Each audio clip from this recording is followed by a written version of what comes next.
ঠিক কিছুটা এরকমই মাটন ইলিশ মাছ খেয়েই আমাদের রবিবারটা কেটেছিল। অ্যাকচুয়ালি মা আগের দিন রাতেই আমাকে ফোন করে বলছে কালকে কিন্তু সানডে রয়েছে, আগে আগে চলে আসবি। আমি তো শুনে অবাক, মা তো এরকম কোনোদিনও বলে না।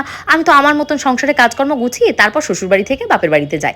আজকে কিন্তু একটা স্পেশাল জিনিস রয়েছে, সেটা হলো দেখতে দেখতে বাড়িতে কিন্তু বিয়ের সানাই বেজেই গেছে। পূজার বিয়ে আসতে আর হাতে গোনা মাত্র কয়েকটা মাসের অপেক্ষা।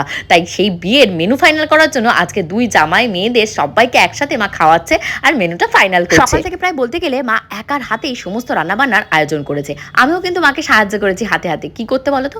আরে ভিডিও বানাতে, আমার প্রিয় ভিউয়ার্সদের সাথে শেয়ার করতে হবে না, নাহলে তো আমার পেটের ভাতই হজম হবে না। ঠিক যেমন শাকটা আমার হজম হয় না, কিন্তু মায়ের হাতের এরকম রসুন কাঁচা লঙ্কা পোড়া দিয়ে এই কলমি শাকটা আমার ভীষণ ভালো লাগে। সেরকম আরও একটা জিনিস ভালো লাগে, সেটা হলো ডুমুরের তরকারি। মা কিন্তু আজকে চিংড়ি মাছ দিয়ে ডুমুরের তরকারিটা করবে, আর তার সাথে করবে আরও একটা প্রিয় খাবার, সেটা হলো ইলিশ মাছের ভাপা। এখানে কিন্তু দেখতে পাচ্ছ মা সব রকমের মশলা যেমন আদা, কাঁচা লঙ্কা, পেঁয়াজ বাটা, রসুন বাটা আলাদা আলাদা করে বেটে নিয়েছে। কারণ ওই যে দেখতে পেলে মাটনটা রান্না হচ্ছে, ওটা কিন্তু দমে বসিয়েছে। আর এখন রান্না চলছে ডুমুরের জন্য মা দিয়ে দিয়েছে কড়াইয়ের ভেতর সর্ষের তেল, তার ভেতরে টমেটো দিয়েছে আর চিংড়ি মাছ ফোড়নে দিয়েছে, আর তার ভেতরে দিয়ে দেবে মায়ের সিদ্ধ করে রাখা ডুমুর। তারপর ডুমুরটা একটু নরম হয়ে গেলে তার ভেতরে একে একে জিরের গুঁড়ো, ধনের গুঁড়ো, শুকনো লঙ্কার গুঁড়ো, সমস্ত ঘরোয়া মশলাগুলো দিয়ে মায়েরাকে 5 থেকে 10 মিনিট জাল করবে। শুকিয়ে টান টান হয়ে গেলে ব্যাস গরম গরম ভাতে ঘি দিয়ে ডুমুর খেতে তো অসাধারণ লাগে। যেদিনকে বাড়িতে ইলিশ মাছ, মাটন বা মাংস, মুরগি হয়, আমি জানো তো রান্নাঘরে চারপাশে ঘুরঘুর করি। তোমরা কারা আছো গো এরকম মায়ের নাওটা? যেদিনকে মা মাংস রান্না করে সেদিনকে তো রান্নাঘরে ঢু মারতেই হবে। আমরা এদিকে রান্না বান্নায় ব্যস্ত, আর ওদিকে মায়ের দুই জামাই আর বাবু মিলে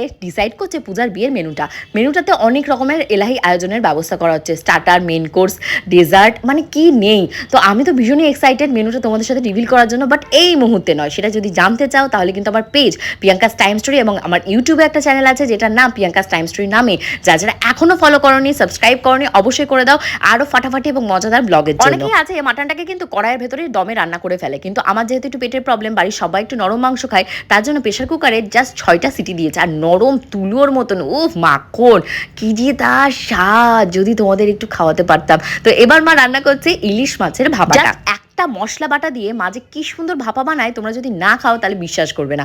কাঁচা লঙ্কা বাটার সাথে শুধু দেবে জিরে আর একটু মানে ধনের গুঁড়ো দিয়েছে, আর হলুদ, লবণ আর সর্ষের তেল আর কালো জিরে ফোড়ন। ও মাই গড, এত যে ডিলিশিয়াস! যারা খাওনি তারা তো খাও। মায়ের বেশিরভাগ রান্নাগুলোর রেসিপিই কিন্তু বাঙাল রান্না, মানে আমাদের এদেশীয় ঘটিদের মতন রান্না বান্না নয়। কারণ আমরা কিন্তু রান্নায় মিষ্টি একদমই ব্যবহার করি না। ঝাল ঝাল খেতে আমাদের ভীষণ ভালো লাগে। এবং ঘটি দুজনের কথা মাথায় রেখেই কিন্তু পূজার বিয়ের মেনু ডিসাইড করা হচ্ছে। কত রকমের প্লেট যে আছে, আমার সময় একরকম ছিল, পূজার সময় তো ডাবল হয়ে গেছে। 750 টাকার থেকে স্টার্টিং রেঞ্জ রয়েছে, তারপর তো 1000, 1200, 1400, যত গুড় দেবে তত মিষ্টি হবে। তো সেটা নিয়ে সবাই হাসাহাসি করছে। আর মা ওদিকে কি বানালো বলো তো? ঝাল ঝাল। সমস্ত রান্না বান্না শেষ হয়ে গেছে। মায়ের আজকে এলাহি আয়োজনের মেনুটাতে ছিল, ফার্স্টে ছিল কচু ভাতে,